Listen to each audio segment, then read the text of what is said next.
Microsoft is ending Windows 10 updates. Now, I'm a little confused. It says the current version of Windows 10 will be the last, and support for the operating system will end in 2025. Maybe I'm going crazy, but I feel like we covered this. Am I losing my mind? Did we talk about this several weeks ago? You're losing your mind. That's, yeah. So, no, it's just really incredibly confusing. So, Microsoft has done a great job of making it where nobody understands what is getting updated when. And even in this case, they're not actually ending Windows 10 updates. So to understand what's going on is every 6 months, Microsoft releases a major update to their OSs, and they give them a name which indicates the year and whether it was the first half or the second half of the year that it came out. So we had 22H2, which released last October, I think. I don't remember, but end of the year last year, because we know that, right? 22 is 2022, and the H2 is the second half of the year. Well, Microsoft has come out and announced that is the last major update for Windows 10. There's not going to be another major update. So they're saying that version of Windows 10 is the last version of Windows 10. But they are still going to be putting out security updates and fixes, patches, just no new features.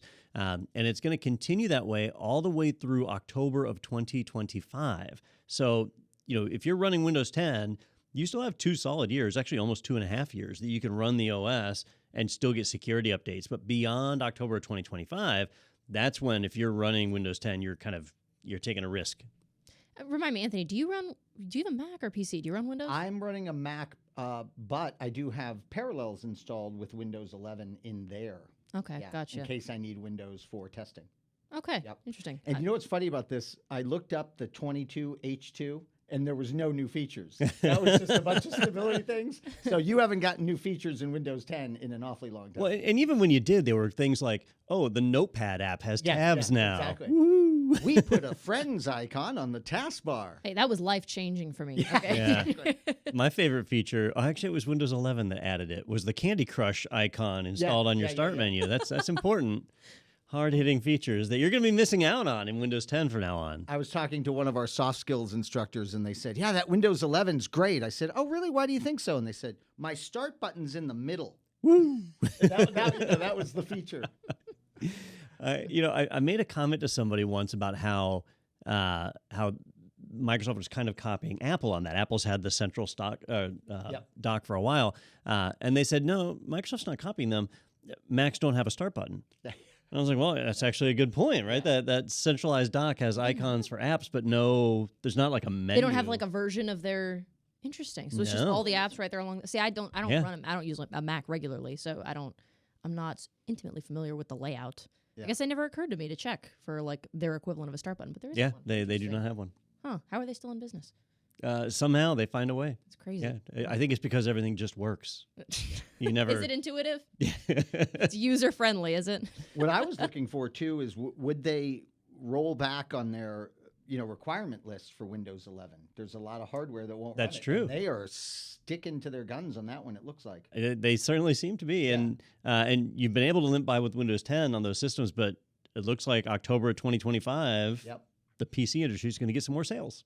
Now, is this coincidental that they sell laptops now? Do you think that had anything to do with these stringent hardware requirements? All right, I didn't grab the article because there weren't enough facts in it for me to report on yet, but there are rumors boiling around that Microsoft is working on their own processors. So, Apple has the M1, M2, their M series processors they developed in-house, which are outperforming Intel and AMD. So really embarrassing for Intel and AMD.